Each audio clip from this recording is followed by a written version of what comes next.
Yo, est-ce que ça t'est déjà arrivé cette situation où tu as besoin de ta main pour finir le mouvement de ta jambe? Bah, si c'est le cas, aujourd'hui je vais te montrer en 3 exercices comment y remédier. Donc ce qu'on va faire pour avoir un élément de comparaison dans le temps, c'est que tu vas pouvoir prendre par exemple un tabouret ou te mettre face à un mur. Tu recules d'environ un pied par rapport à la distance de là où il y a la surface haute. Tu vas essayer de monter le plus haut possible. Donc là, tu vois, j'ai un peu de marge, donc je pourrais le monter. Faire en sorte, sans bouger ton bassin, sans faire ça, par exemple, tu vois, c'est vraiment en étant le plus stable possible. Essayer de remonter la jambe le plus haut. Un peu comme si là, tu étais sur le bloc bleu et que tu voulais aller choper le pied.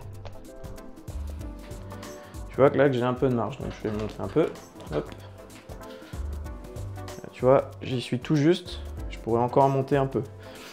Si on le fait par rapport au mur, c'est peut-être un peu plus parlant pour l'escalade. Là, tu recules d'un pied, hop, à peu près.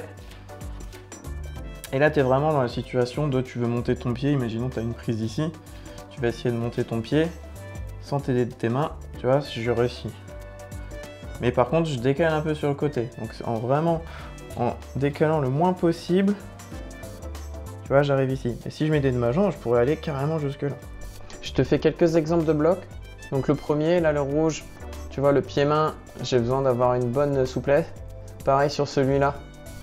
Donc un peu plus dur, un peu plus de biais. Et celui-là encore plus dur parce que du coup là, il faut que je pointe vraiment sur le pied gauche en même temps. Donc en fait déjà le souci c'est en fonction du boulot que tu fais. Si tu restes assis à longueur de journée, tu es toujours comme ça. En fait, les muscles ils sont pas habitués à t'étirer, donc c'est pour ça que je vais te montrer les 3 exos qui vont t'aider. Il va y avoir le pigeon, celui où tu vas mettre ta jambe cette manière et tu vas descendre tout doucement. Hop. Pas besoin d'aller trop loin pour commencer. Voilà. En général, tout ce qui est étirement, faut mieux les effectuer genre pendant une trentaine de secondes. Donc ça c'est le premier mouvement qui peut être vraiment utile. Tu peux le faire avant une séance ou tes jours off. Tu vas sentir que ça tire énormément au niveau des fessiers. Un peu comme dans ce bloc-là, par exemple. C'est déjà très utile.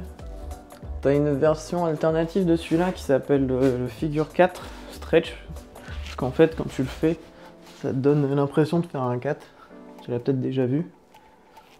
Et si tu veux bosser un peu les abducteurs en même temps, tu peux faire un petit mouvement comme ça. Tu prends entre tes deux mains la jambe qui ne travaille pas. Et tu l'avances vers toi. Et tu sens que c'est un peu la même chose que la pose du pigeon. Ça va tirer au niveau des fessiers également. Tu peux faire les deux côtés. Ça pourra aussi t'aider sur un peu l'ouverture de hanche parce que du coup tu dois aller sur le côté même si c'est pas forcément ce qu'on travaille là en priorité. Malgré tout, ça va quand même bien t'aider sur tous les mouvements du type talon ou drop knee. Comme sur ce bloc par exemple. Parce que tu as besoin d'une bonne ouverture de hanche. Ensuite, un autre exo, c'est le Hip Flexor Stretch. Celui-là, je l'aime vraiment bien. Il va vraiment travailler sur le fléchisseur de hanche, donc celui-là. Donc tu vas te mettre en position un peu fente et tu vas avancer. Et un truc que j'aime vraiment bien faire, c'est d'aller chercher la jambe arrière, tu la remontes. Je vais mettre de côté pour que tu vois. Hop. Tu remontes la jambe arrière en même temps. Donc tu essayes d'aller le plus loin possible sans t'aider. Et dès que tu es le plus haut possible, tu t'aides de la jambe et tu avances un peu, tu la tires un peu plus. Et là, tu as le droit de t'aider un peu du mur quand même. Et ce que tu peux faire, qui est intéressant, c'est de tourner en même temps. Ça te donnera un peu de mobilité du haut du corps. Parce que souvent, ça, quand on fait une lolotte, on a besoin de voir un peu notre pied et du coup, c'est cool de voir ce qu'il y a derrière. Donc tu peux faire celui-là. Je l'aime vraiment bien celui-là comme iso, vraiment très pratique. Je te montre juste après une variante un peu plus facile parce que ça peut être très compliqué. Donc déjà, cette version-là est bien. Tu remontes la jambe. Si tu remontes trop vite, ça va peut-être te tirer dans la cuisse.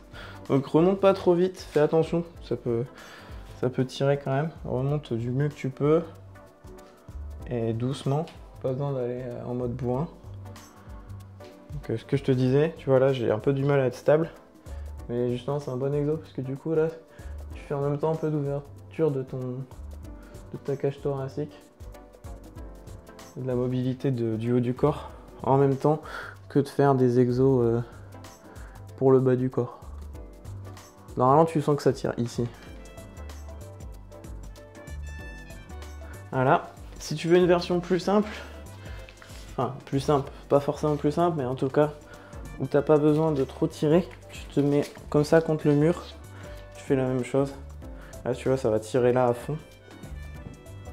T'essayes de garder le pied bien dans l'alignement. Faut pas que tu rentres le pied, faut pas que tu rentres le pied comme ça. Faut vraiment que ce soit droit. Voilà. Alors ça peut être long, hein, donc prépare-toi à regarder de nombreuses séries en étant positionné comme ça. Et le dernier exo, ça va être très utile pour d'autres choses par la suite. Donc, tu as plusieurs variantes aussi. Donc tu peux te mettre au sol comme ça et remonter les jambes. Tu essayes de remonter le plus haut possible, de rester dans la position haute. Tu redescends. Pareil, comme ça. Si c'est trop dur, tu peux le faire face au mur, allongé. Tu fais une jambe à la fois, tu essayes de remonter le plus haut possible. Tu redescends. Ça fait un peu d'abdos, de gainage, et surtout ça t'aide à étirer ici et ici. Tu vas gagner un peu en amplitude. Et en fait, l'intérêt avec ça, c'est qu'à terme, ça va t'aider à remonter ici et ici. Et ça va pouvoir te débloquer des mouvements beaucoup plus stylés. Parce que je t'en ai déjà parlé, en calisthénie, c'est vachement utile par rapport à l'escalade. Tu vas pouvoir apprendre à faire des trucs comme ça. Peut-être même ça.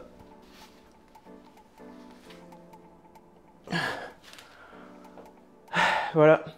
Donc j'espère que ça sera utile. C'est que 3 exos, avec des variantes un peu plus simples, un peu plus complexes, mais déjà, tu as déjà pas mal de choses. Donc vraiment, par rapport à ça, retiens bien. Prends-toi un endroit où tu peux avoir un élément de comparaison.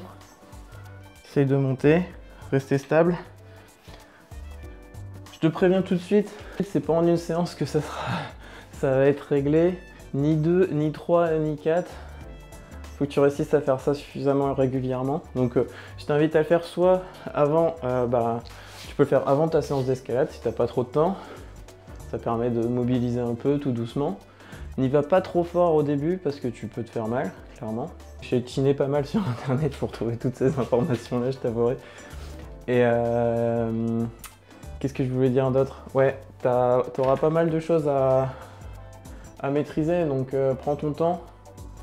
Mais ça va bien t'aider à débloquer des situations parce que bon, à partir du moment où tu réussis à monter ta jambe comme tu veux, c'est beaucoup plus facile en escalade.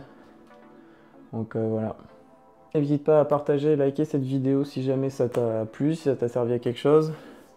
N'hésite pas à mettre en commentaire ce que tu en as pensé. Oublie pas, il y a toujours le petit lien vers le Discord là, si ça t'intéresse. J'y mets pas mal d'infos. On est une petite quinzaine maintenant depuis 2 semaines. Ça commence à arriver tout doucement, c'est cool.